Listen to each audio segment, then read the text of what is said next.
Are you using Fusion 360? Here's how to export your designs into MakerKit3D. So here I am in Fusion. This is my model. This here is a little toy storage thing I made for the kids. Now, the first thing you want to do is make sure your naming is correct for your parts. You don't have to do this step, but it's going to make things a lot easier in MakerKit3D. What you want to name is make sure that you're naming the body here, not the component name. So I'm going to change the name to this one to side. Just go through these. Now you'll see that these were copies of each other, so the name will follow any copies. So both of these are side panels. Then I'm going to go to this. This is the top panel. Name that. Now here's something interesting. I'm going to go to this one. It's a copy, but it's really the bottom panel.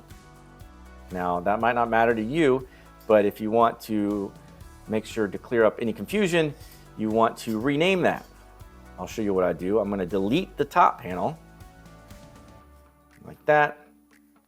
I'm going to select what is the bottom panel. I'm going to copy it, and then I'm going to paste it. Here is paste new.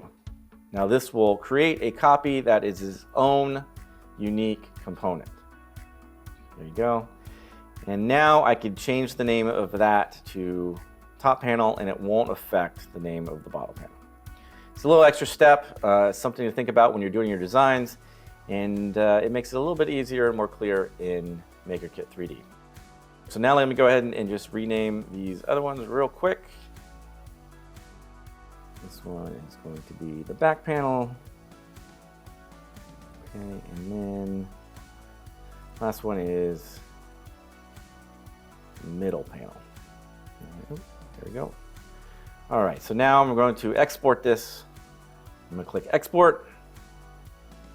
Then I'm going to select OBJ from the file. It's already selected because I've been using that standard. Then click export. There you have it. So we have two files here. We have an OBJ file and we have an MTL file. Now the MTL file is going to output automatically. You don't need it for MakerKit3D. It is a material file. MakerKit3D doesn't use that, so you can go ahead and delete it. So I'm going to go to MakerKit3D. I'm going to click Upload Design, go to my file, create my title, and then verify it's mine, and click Upload. And there's our parts. First thing we want to do is go to Output Units and make sure that is set to what we want to use for our plans. In this case, it's going to be inches. The input units, well, that's different for every CAD software. So what you're going to need to do here is a little trial and error. Just try out a couple of them to see which ones give you the results that you're looking for. Then you can go over to wood type and select the type of wood that you're going to use, and then hit generate cut list.